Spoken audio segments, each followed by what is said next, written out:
Hey, what's up guys, Rev here. So I regret to inform you that another anime figure is causing people to melt down on Twitter, and in particular, some pro Smash players. Now for those who don't know, Pyra and Mythra have been living rent-free in the head of many different pro Smash players over the years since they were introduced to the franchise. Now of course, the reason that portion of the community hates these characters is pretty obvious, because Pyra and Mythra represent two things that they hate most in the world, and that is anime and women, and in particular, attractive women. But let's start with the tweet that led to everything we're going to go through today. An artist named Momoka, who is a woman by the way, which yes, will be relevant to today's video, has this tweet right here saying, I have to be honest, I want her so bad, someone talk me out of it, which honestly you gotta talk me out of it at this point because I might cop this figure for myself. But of course, this is a Pyra figure from the Xenoblade franchise, and of course, looks pretty nice. A lot of people talking about it, including a pro Smash player who had this quote retweet. They say, "It is genuinely crazy how much this game and its fan base damaged the Xenoblade series reputation. Holy shit, like what even is this? The 1990s called, sir, and they want their soccer mom back. Like, no, for real, like what even is this? I don't know, it's a piece of plastic. It's also a piece of plastic that you didn't have to engage with. If you don't like this character, you don't like anime, you don't like any of these things related to it, you could have just kept scrolling, but instead, you care so much about what other people enjoy, you felt the need to quote retweet this with your schizo posting, claiming this is damaging the reputation of a franchise."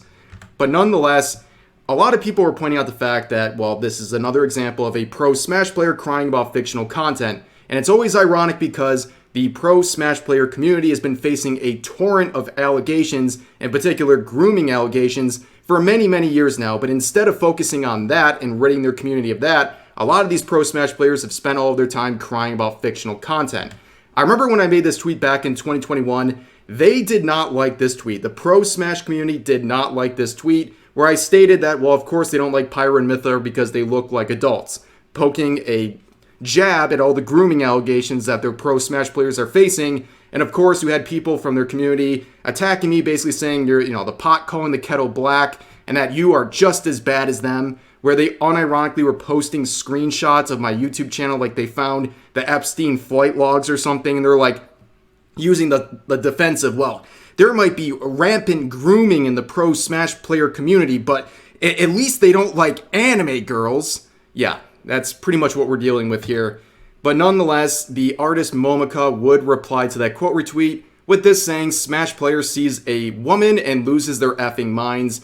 Episode Infinity," where the Smash player would respond saying, "Clearly I must be a misogynistic Smash player because I dislike the coomer bait for being coomer bait," where Momoka would reply saying, "Maybe ask yourself why a fully clothed woman is coomer bait to you. Spoiler alert, yes. The answer is internalized misogyny. Do you mind letting women exist instead of critiquing their bodies and clothes? Thanks." And yeah, of course, this whole thing, they're calling it coomer bait, but it is a fully clothed anime girl. And they're calling it coomer bait. It's pretty crazy to me that, just like anything else, it's always projection. The people constantly screeching about coomer bait, everything being coomer bait, people being porn addicts, and things like that, they're unironically coomers themselves, because they see sexuality and sexual nature in everything they see, including fully clothed women, by the way. And of course, too, I like this whole thing about disliking the coomer bait and all that stuff. What if it was coomer bait? What if it was a fully nude anime figure, clearly made for simply fan service? Then what? What's the problem? You don't have to engage with it. It's not meant for you. You're not the target audience, but instead, you're so angry about it, you feel the need to not only quote retweet, but reply to the artist. Like, it's so crazy to me. But Momoka would go on and share this thread, and I think it's very interesting, so let's give it a read. It says, "I love Pyra, Xenoblade 1 and 2, and they mean so much to me, and it's genuinely hurtful to see people shitting over literal nitpicks and starting a comparison war over something that wasn't even made with them in mind as the target audience. I don't speak for everyone, but as a woman, I find it really tiresome and effing annoying when men in particular try so hard to present their concern over XC2 designs as some feminist triumph. I don't need you to mansplain and tell me what I should or shouldn't be comfortable with. liking Pyra, liking XC2, and liking a piece of fan merch doesn't make anyone a smelly, antisocial weirdo. Can we genuinely stop with that insane reaching? Also, genuinely, why the F do you even engage with a fandom you supposedly hate so much? Go away. I don't want to interact with you. Now, normally I have a lot of commentary for each tweet I read, but honestly, this one is just like, true. Big true. Like, yes, ma'am. We co-sign this. I mean, they make some very good points. I think a lot of people also forget when we're talking about people crying over anime characters or fictional content, a lot of them point to female characters and they go, oh my goodness, this is exploiting women, this is degrading to women. But there's also a flip side where a lot of ultra-conservative people think that an anime character being busty, for example, is like some triumph of feminism where they're using their bodies to have these in-your-face messages about feminism when really it's just a piece of plastic and they're reaching so hard. And again, down here, just like anything else, we cover stuff all the time. Like, if you genuinely hate this stuff, then why are you engaging? We see this with anime and video games and everything related to that. People who claim they hate this stuff so much do nothing but engage in conversations about these things they claim to hate. It's pretty ironic, but we also got some insane people in the replies. So replying to another user, this individual says, do you actually believe what she said is true? Genuinely, I want to know if you're just memeing or you actually think tight, labia showing clothes for a figure isn't somehow for sex appeal. My God. And then Momika replies saying, the way you talk about a woman's body is so disgusting and weird, and I hate that I have to exist in a world with a weirdo like you who projects their own repressed, uncomfortable feelings towards sexuality on other people. Where this lovely individual replies with this saying, okay, so you are being an idiot on purpose. Hopefully you drive, and hopefully there is someone who drinks when you do. What they're saying is they hope that the next time this artist is out on the road, they get hit by a drunk driver. That is a death threat. Now, I talked about this in a recent video where I talked about Elon Musk wanting to remove the block feature from Twitter. And basically one of my concerns was you have people saying vile and sometimes illegal stuff in replies. People shouldn't have to see that where the preloaded responses, well, just sit back and let the Twitter report system do its magic and take care of them. You don't need the block button. Well, here's the Twitter report system in action. This tweet is still up. It's been 2 days. It's a death threat. And it's been 2 days and this tweet's still up. They're not locked.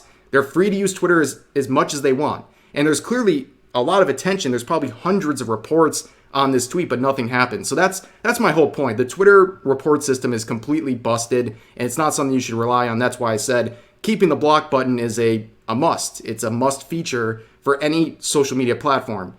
But nonetheless, this raised some other conversations where people were comparing the outrage over this Pyra figure to people praising Baldur's Gate 3 and all of its sexual content. That's something we've talked about before, but this tweet's a pretty good start. So it says, the Pyra figure debacle be like, fictional character white knights. That's so bad and makes any actual woman very uncomfortable. Actual women. We actually like them / we are not bothered with that. Fictional character white knights. No, you women do not understand. The speaking on behalf of them.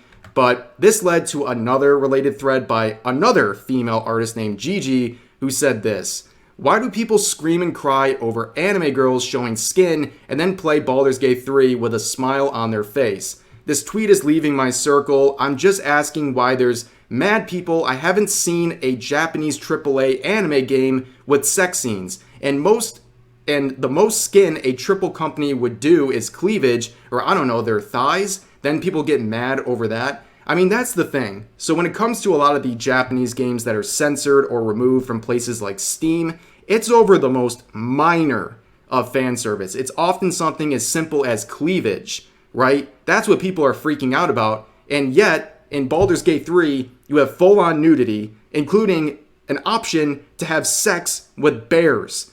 And yet people are praising that, and it's openly allowed on places like Steam. Of course, there is some hypocrisy there where people praise that, but then they get their panties in a bunch over a Pyra figure that's fully clothed. Pretty obvious hypocrisy there. But they would get one of the most unhinged responses to one of their related threads. This individual replying to the artist said, "You should treat fictional characters like real people because at the end of the day, how do you think the people who happen to act, look, or see themselves in that character are going to feel when they see people treating that character like an object just because of the way they look?" Whoa!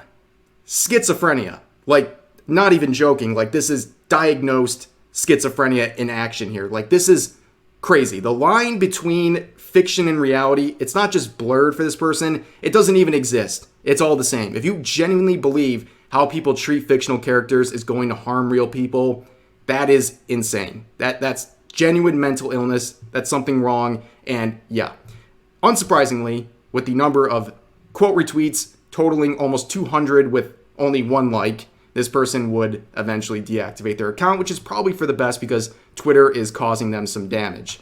But of course, this artist would be subjected to more crazy people on Twitter saying, "I have a feeling the character on your profile pic is a sexualized child, which makes sense since you draw sexualized children, weirdo." Of course, where are these children? These are fictional content. Fictional characters, thank you for your input. And as always with people like this, all I can say is thanks for the recommendation. I will check out this artist. And that's kind of the theme here, right? Always getting free recommendations of artists by concerned people on Twitter. But we got the good ending here, okay? A lot of bitching and moaning about fictional characters, but we got the good end. So Momika, the original artist that we were talking about here, ended up pre-ordering the figure. And honestly, I might have to do the same. But I want to end this video on a good note. So we got two artists involved in this situation. I will put a link to their Twitter accounts in the description. Go ahead, feel free to check them out. Consider giving them a follow. Check out their artwork. They look very good. And yeah, that's really all there is to say about this situation. People mauling over pieces of plastic is nothing new, but at least we got a couple laughs out of it. And maybe we can also support some artists along the way. So that's going to do it for this video. I hope you guys enjoyed. Please share all of your thoughts in the comment section down below. And I'll see you guys next time.